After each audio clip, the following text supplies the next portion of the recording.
इस वीडियो में आप देखेंगे कि पुर्तगाल की फुटबॉल टीम के स्टार क्रिस्टियानो रोनाल्डो ने एक प्रेस कॉन्फ्रेंस में अपने सामने पड़ी कोका कोला की बोतलों को हटा डाला, जिससे कोका कोला की मार्केट वैल्यू तकरीबन 4 अरब डॉलर नीचे गिर गई। हमारे माशरे के कुछ अफराद का कहना है कि कोका कोला एक इसराइली कंपनी है, रोनाल्डो एक गैर मुस्लिम है और उसने मुसलमानों की खातिर इतना बड़ा काम किया। लेकिन सच ये है कि क्रिस्टियानो रोनाल्डो कोका कोला व दीगर मशरूबात से कहीं ज़्यादा सादा पानी को तरजीह देते हैं, जिसकी मिसाल खुद फुटबॉल प्लेयर के बच्चे से भी मिलती है। क्रिस्टियानो रोनाल्डो अपने बच्चों को चॉकलेट वगैरह से दूर रखते हैं। जो वीडियो हम चलाने लगे हैं इसमें आप सब देख सकेंगे।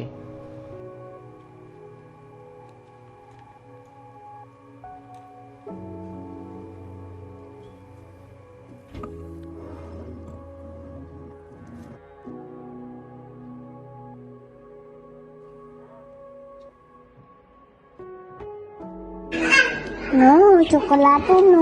Papá quiere no chocolate. Ah, vale. Pero nadie está comiendo chocolate. No. ¿Qué comes? ¿Fruta?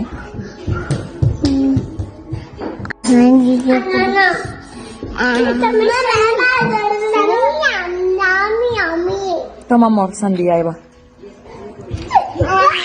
Eva. Eva. No, chocolate no. Papá quiere no chocolate. Ah, vale. Pero nadie está comiendo chocolate. No. ¿Qué comes? ¿Fruta?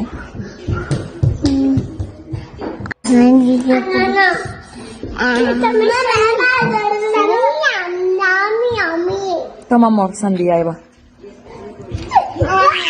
Eva. Eva.